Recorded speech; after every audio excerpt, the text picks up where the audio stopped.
Howdy, this is a short video for beginner intermediate guitar players who know their basic major and minor bar chords, and it's a way to get more voicings, just different ways to play those chords by playing what are called chord partials. It's not really even a chord partial because it contains all the notes, but by just visualizing the shapes that you already know and then playing pieces of those shapes, you get a cool way to voice chords that, might inspire some creativity, allow you to play something that's contrasting to the other guitar player in your band if there is one. It's always kind of cool if somebody's in one register and somebody's in another. And it just helps kind of starting to visualize where chords are and what their shapes are. So we're going to do most of this stuff around G if it's rooted on the 6th string, and C if it's rooted on the 5th string. So your 3rd fret on your low E for G, 3rd fret on the A string for C. So that basic major power chord contains, it's a G, so it contains the notes G, B, and D. You got a G, a D, a G, a B, a D, and a G. Right there. And so you have some notes that are repeated, and sometimes when you're playing this stuff, you want that that fullness. You want to take up space as a guitar player, but that's not always what you want. Sometimes you need to kind of more get in where you fit in, and by playing kind of breaking this chord up into string sets, you get a bunch of different voicings out of it. So we're gonna start here. If you just play the bottom 2 or 3, you get a power chord. It's not really major or minor because it doesn't contain a major or minor third, which is the defining note that makes something major or minor. Major's happy, minor sad. Power chords are neutral. They're just real, strong sounding, but there's no real tension in them. When you add in that a little more, there's a little more sparkle and sizzle going on harmonically. But bottom 3, you've got just a power chord. But if you move it to the 3-string set of your A string, your D string, and your G string, so 5, 4, and 3, and it's just like an E-shaped chord, just like you would play an open E here, because that's essentially what a bar chord is your finger is an artificial capo and you're putting on an E major chord shape, but since you're rooting it on this G, it's now a G major. That's the great thing about power chords. Learn one of them, every major chord. But you've got this guy.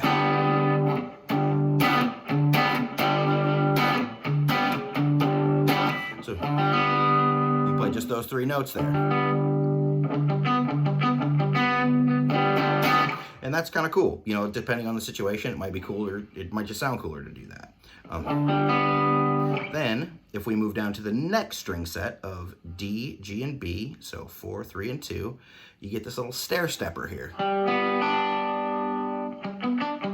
That is also a G major chord. G, B, D, all the 3 notes.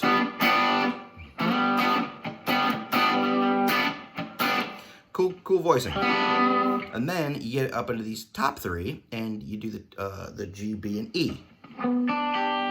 So, and then you get into something that sounds a little more funky, like if you're gonna do some ska or some funk or something.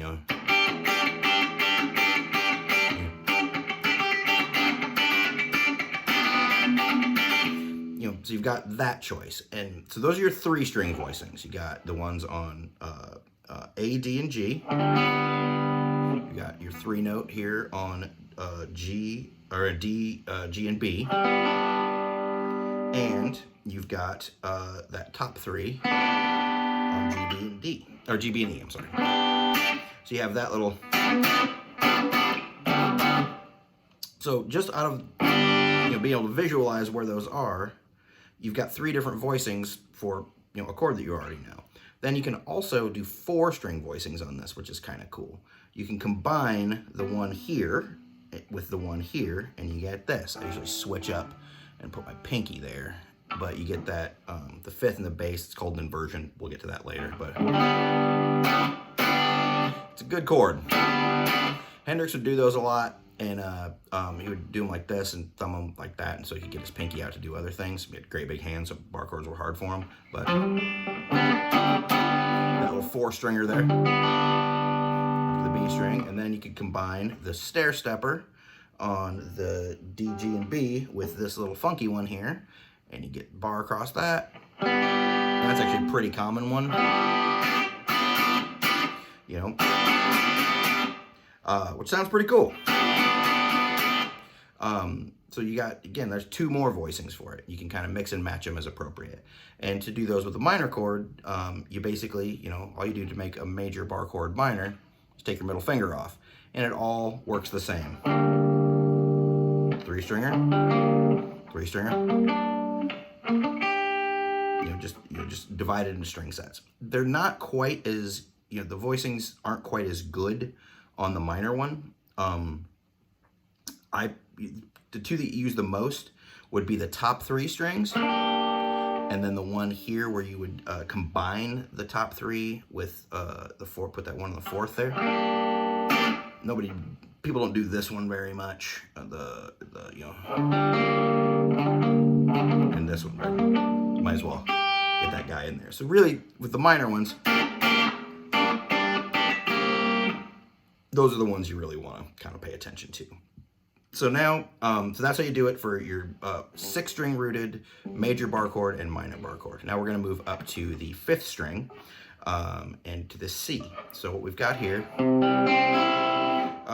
really what this is too, it's like that A chord, artificial capo, and so when I do these, I play them with my pinky and I just mash them over the D, G, and B strings, and I mute the high E. That's just the way I play them. A lot of people do it with the 3rd finger.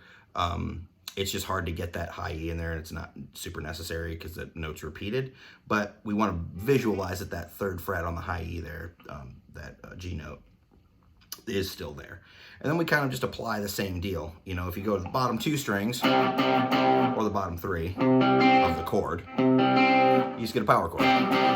But if you go your D, G, and B strings and you just mash down across them, doesn't matter what finger you use, or you can do all 3 fingers like this. Some people do. That's a major chord.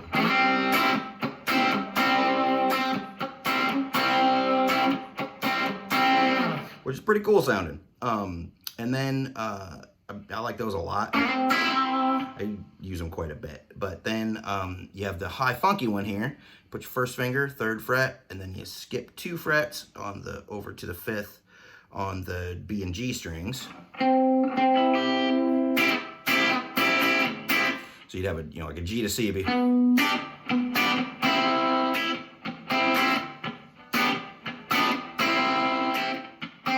Just sounds different than doing, you know.